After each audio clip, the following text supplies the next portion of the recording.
Hi everyone, welcome back to my channel. My name is Carla, but you could call me Kay, and today I want to discuss with you internet services in the Gambia. Reason being is that I get a lot of questions about internet services in the Gambia from people thinking of repatriating here, and I guess they're relying on the internet for work, for study, for a variety of things. Their families coming out here doing homeschooling online, and the people who work online like myself, and they want to make sure the internet is accessible, it's affordable, it's secure, it's stable, lots of different reasons. And I can't tell you about all the internet service providers, but I can tell you about my experience and the ones that I'm aware of.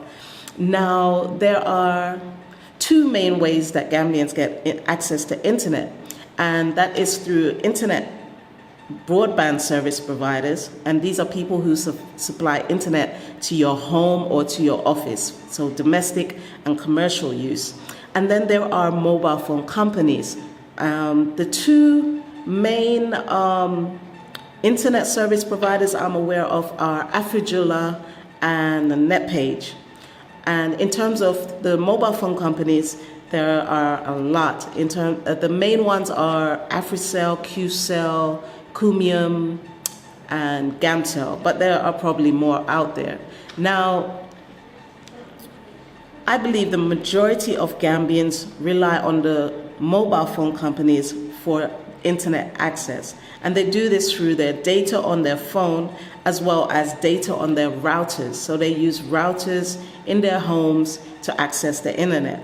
Now, I myself use a router because the internet service providers are quite costly, and the only person I know personally as a repat who uses that service is they chose it because the mobile phone companies didn't have a great connection in their area, so they installed that in their home so they too could do homeschooling and things like that. But for me, the places I've been to, the mobile phone companies are fairly adequate. So basically, before I came to Gambia, I purchased an international router. So this router is unlocked, and I can take it to any country I want to go to. I just put a SIM card in there, and it will supply internet to all my devices. So when I came to Gambia, I already had that. And then but you can also purchase that in the Gambia. I've seen them on sale.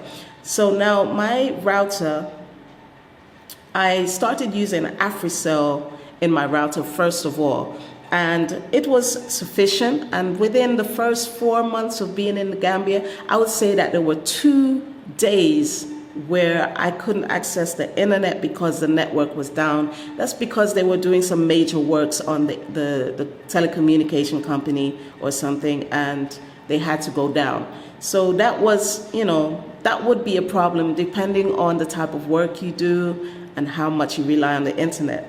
Now, one of the problems I had with Africell was that when I was in the city, it worked fine, pretty much.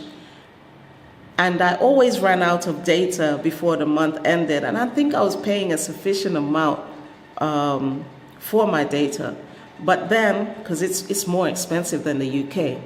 But then, when I went outside the city areas, more remote locations, which I do sometimes from time to time when I go traveling, their network doesn't work very well. So I spoke to Gambian friends, and they advised me try QCell.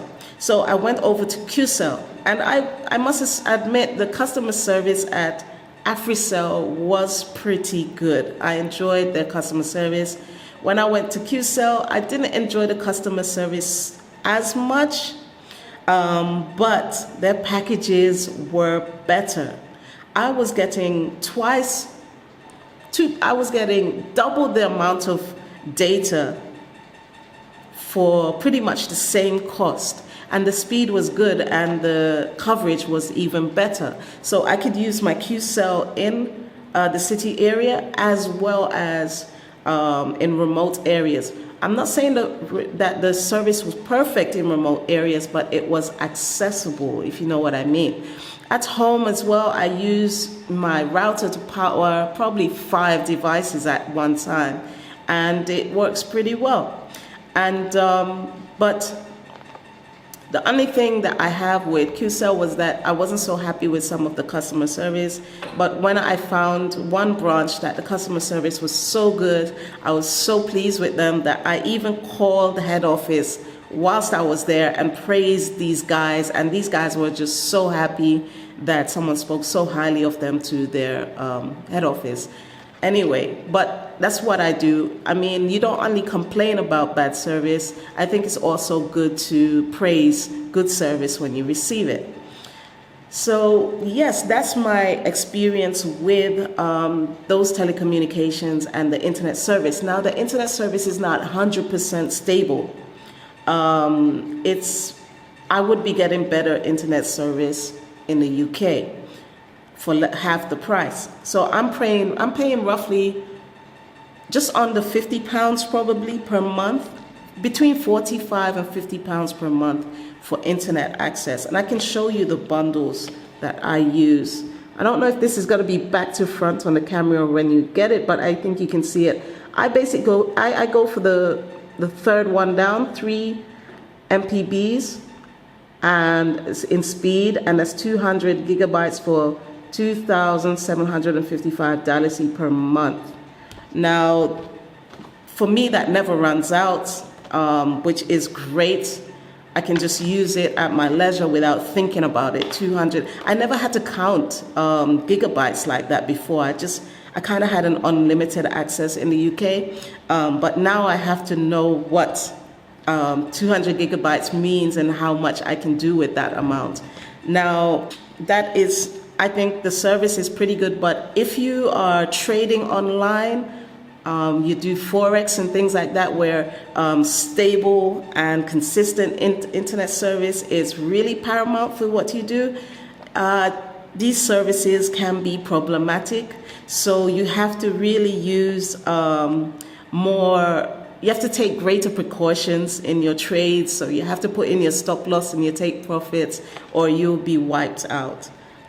You'll have problems. So, but if you are in Zoom calls and you rely on that consistency and level of professionalism, I haven't had a problem in Zoom calls as yet, but my Zoom calls are a maximum of 2 hours. But it's possible that you will encounter problems on Zoom calls.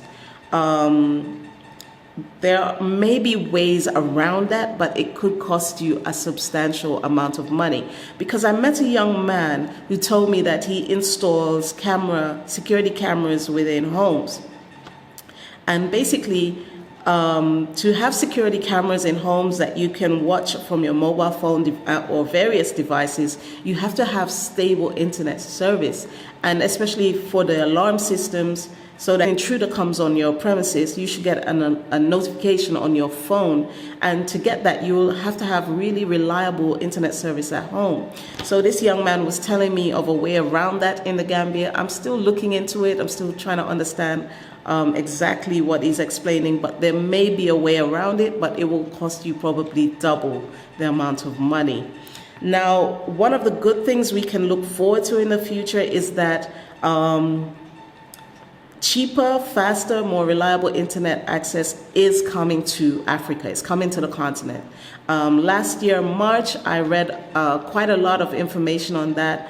Elon Musk is spearheading not a campaign, but a program where he has launched thousands of small satellites across the continent in the month of March, I believe it was last year. And I think they are planning cable works to come through from Portugal to the continent so that we can have that broadband access more easily. So cheaper, faster, more reliable internet is on the way, but for now we have to pay a little bit more extra to get a fairly decent service. But for me so far it hasn't been too bad. And QCell, I really like this company. I wouldn't say their customer service is the best, but it's pretty good depending on where you go. And what I love about QCell the most is that it's Gambian owned.